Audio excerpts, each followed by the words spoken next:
Okay hello बच्चों, बोल तो नहीं गए अपने वीर सर को? चलो फिर शुरू करते हैं। अब इतना मुझे पता ना, बता दो आप कहाँ पर हो। आप वहां पे हो जहां आपका नीट सिलेक्शन होने वाला है। तो मेरे फ्यूचर डॉक्टर्स सब लोग ध्यान रखना, सबको ध्यान से करना है। जो मैंने देखो डायमेंशन खत्म कराया था, आज उस पर क्वेश्चन कैसे आएंगे आपको वो समझाऊंगा। एटलीस्ट दिन में 7-7 घंटे 8-8 घंटे पढ़ना है आपको अच्छे से, तभी सिलेक्शन होगा और होगा ही होगा, होना ही होना। टारगेट बड़ा होता है तो मेहनत भी बड़ी होनी चाहिए, ठीक है। चलो क्वेश्चन कैसे आएंगे उस बिल्कुल पहले आपको बेसिक से शुरू करूंगा। जैसे हमारा टारगेट तो वही है 0 to हीरो, तो जैसे वहां पे भी आपको एमसीक्यू में कुछ वहां पे रिलेशन दे देंगे।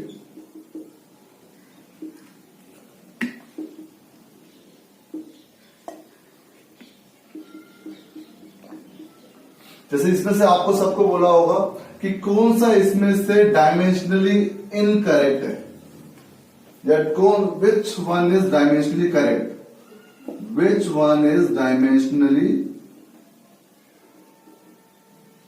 करेक्ट। यहां तो आपको आराम से करा रहा हूं, बट वहां आपको स्पीड दिखानी पड़ेगी। देखो सबसे पहले मैं इसको डिफाइन कर, this is torque, this is torque. तो करना क्या आपने एलएचएस को कैसे सॉल्व करना है। कितना है इसका एलएचएस? टॉर्क का डायमेंशन मैंने आपको बताया था, कितना होता था ml2t-2। अब आरएचएस में क्या है, यहां पर फोर्स ऊपर है, दैट इज mlt-2। लेंथ नीचे है, कट गया। डायमेंशन ही रॉन्ग आ रही है because LHS not equal to RHS, तो सर ये रिलेशन तो गलत ही है। Second, L is equal to mv। L क्या होता है हमारा? L होता है आपका एंगुलर मोमेंटम, उसका डायमेंशन कितना होता है ml2t-1। ये हमारा एलएचएस साइड हो गया। आरएचएस में आपने करा तो mass into velocity mlt-1, mlt-1। फिर से आपने देखा डायमेंशन, तो ये भी रॉन्ग है। तो अब तो मैं चेक भी नहीं कर रहा, मुझे पता है दोनों रॉन्ग होंगे तो ऑब्वियसली ये वाला करेक्ट होगा। फिर भी सॉल्व करके दिखाना पड़ेगा। एक बार ले लो स्क्रीनशॉट आप लोग, फिर मैं उसको सॉल्व करके दिखाता हूं कि क्या था।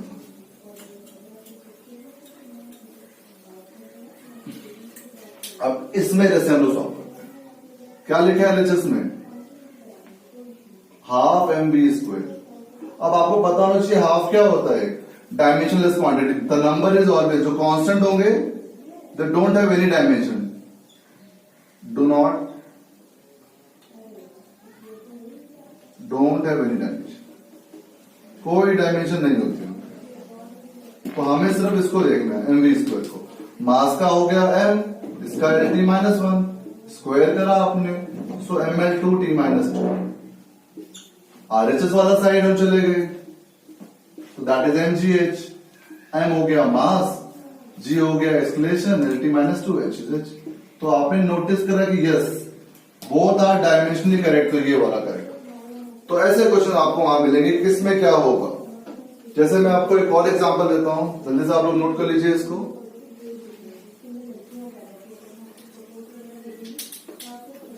प्रॉब्लम 2 क्या कहेगा अब आपसे? जैसे मैं आपको देता हूं x equal to a plus bt plus ct² plus dt³। मैं आपसे मांग लेता हूं find dimension of a b c and d। x is displacement and t is time. वो डिफाइन करेंगे आपको कहां पर क्या दिया हुआ है, किस वेरिएबल को वो क्या यूज करे, तो बस। और आपको करना क्या है, चार्ट रखना है मेरे सामने, जो मैंने आपको चार्ट बनवाया था वो। अब बस यहां पे आपको छोटी सी मेरी एक बात याद रखनी है कि जब भी कभी दो क्वांटिटी, जैसे मैं बोलूं आपको 2 किलोमीटर प्लस 3 आवर्स कितना होगा बच्चों, तो आप बोलोगे पागल हो क्या सर आप, किलोमीटर और पर आवर कैसे ऐड हो सकते हैं। याद रखना, अगर दो क्वांटिटीज को आपने ऐड करना है कभी भी, आर गेटिंग एडेड और सब्ट्रैक्टेड, कुछ भी हो रहा है, then the dimension must be same. मतलब अगर आपने कोई भी दो क्वांटिटीज कभी भी ऐड कर रहे हैं या सब्ट्रैक्ट कर रहे हैं, तो उनके डायमेंशन बिल्कुल सेम होनी चाहिए, तभी आप ऐसा कर ही सकते हैं। अब मतलब आप 2 किलोमीटर को 4 किलोमीटर से तभी ही ऐड कर सकते हैं। ऐसा नहीं कि मैं वहां पे वो डिस्टेंस हो, वो आर सुनो। तो यानी याद रखना, अगर दो तीन क्वांटिटीज आपस में ऐड हो रही है, दैट मीन्स व्हाट कि वो ऑल हैव सेम डायमेंशन, ऐसा कहीं नहीं लिखा हुआ, लेकिन हमें ट्रीट करते चलना है वहां पे। कि कभी भी क्वांटिटीज आपस में ऐड हो रही है मतलब they have same dimension. In fact जो रिजल्ट आया किलोमीटर, जो रिजल्ट आएगा उसका भी डायमेंशन वही होगा। तो ये मोटी मोटी एक बात आपको मैंने बता दी आज के बाद, क्या कि अगर दो क्वांटिटीज आपकी ऐड या सब्ट्रैक्ट होती है then dimension must be same. तो please note it down, if two quantities are getting added और subtracted the dimension must be same, must be same, तभी हम लोग उसको सॉल्व करेंगे। आपने कहा ओके, फिर इससे क्या हुआ सर? इससे ये हुआ कि अब में जो x का डायमेंशन है वो a का डायमेंशन होगा, कि dimension of x is equal to dimension of a।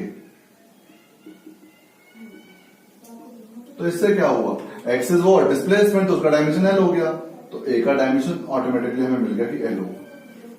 फिर b के लिए क्या करें, तो आपने कहा सर a और bt का डायमेंशन सेम कर दो, a is equal to bt। अब ये डायमेंशनली सेम है, इस पे कमेंट मत कर देना कि सर ये क्यों इक्वल हो गया, मैं डायमेंशनली बोल रहा हूं, because they all are getting added, तो सेम होगा। a का डायमेंशन अभी निकाला हमने, l होता है, b हमें पता नहीं, t हमारा टाइम है, तो कितना हो गया b का डायमेंशन, lt माइनस 1।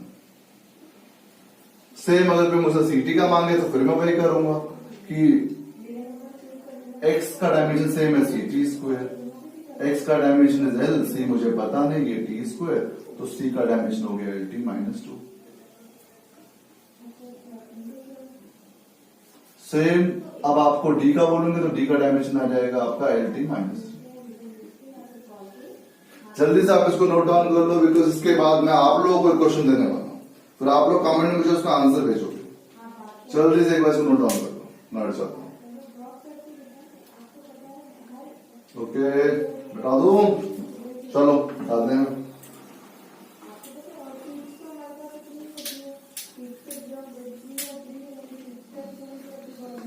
ओ ये क्वेश्चन करो चलो बच्चों, p प्लस a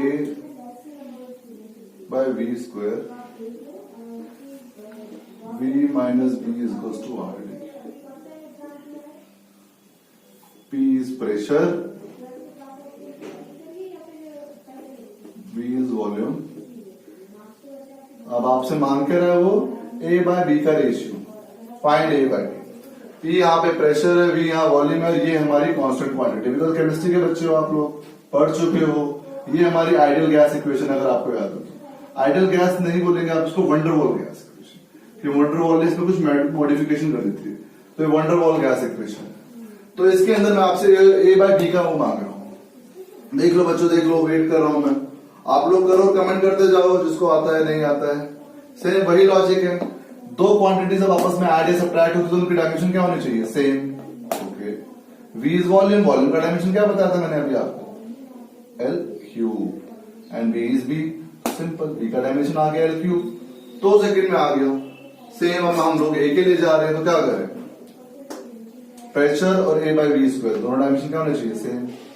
प्रेशर का क्या होता है हमारे पास डायमेंशन, प्रेशर का आपको अगर पीछे में अपने चार्ट भी होगा, एक सेकंड आप लोग नजर मारो उस चार्ट के ऊपर, क्या लिखा हुआ है मैंने प्रेशर का डायमेंशन, तो वहां से आपने नोटिस करा होगा कि प्रेशर का dimension is ml minus 1 t minus 2। ए है वॉल्यूम, वॉल्यूम होता है l क्यूब, बट उसका स्क्वायर है, सो l की पास 6, सो a का डायमेंशन आ गया ml5 t का पावर माइनस 2। अब बच्चों को वहां पे ऑप्शन में ये भी दिया होगा उन लोगों ने, लेकिन उसने ये मांगा ही नहीं, उसने मांगा a और b का रेशियो, तो ये a रहा, ये रहा b, इनको रेशियो कर दो। तो जैसे ही अब आप उनको डिवाइड करने वाले हो तो क्या होने वाला है, ml स्क्वायर t माइनस 2। जल्दी से इसको बेटा नोट डाउन कर लो, मैं नेक्स्ट क्वेश्चन फिर आप लोगों को देता हूं।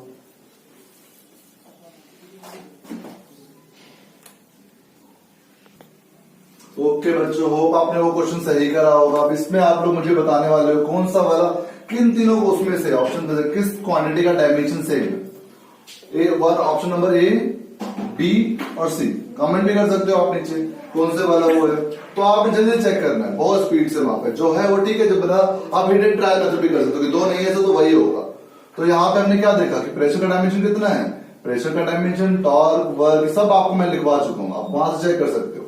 तो आपने नोटिस करा क्या कि टॉर्क का डायमेंशन होता है ml2 t माइनस 2, वर्क का होता है अगेन ml2 t। आपने कहा सर और कुछ चेक ही नहीं करना, लो पहला ही वाला है तो दोनों नहीं होते होंगे, क्योंकि अब हमारे नीट में मल्टीपल आंसर वाले नहीं आते, वहां पे एक ही आपको होना होता है, वो आप करते हो बस। एक दो क्वांटिटीज आपने करनी होती है, इन दोनों में से आपका वो हो जाता है। तो बस ऐसे ही क्वेश्चन आपके डायमेंशन के बेसिस पे आने वाले। जब रिसेंटली ये आया था 2019 में, इसका डायमेंशन क्या है, तो आप तो 12th पढ़ चुके हो बच्चों। क्या होता है इसका, एक्चुअली ये फॉर्मूला होता है ईएम वेव्स में स्पीड ऑफ लाइट का, सी का। अब स्पीड है तो उसका डायमेंशन स्पीड वाला कर दो, LT माइनस 2। अभी 2019 में आता है कुछ भी, तो इसका डायमेंशन होता है। ये क्या होता है हमारा mu naught. Mu naught is magnetic permittivity, ये आपका होता है इलेक्ट्रिक परमिटिविटी।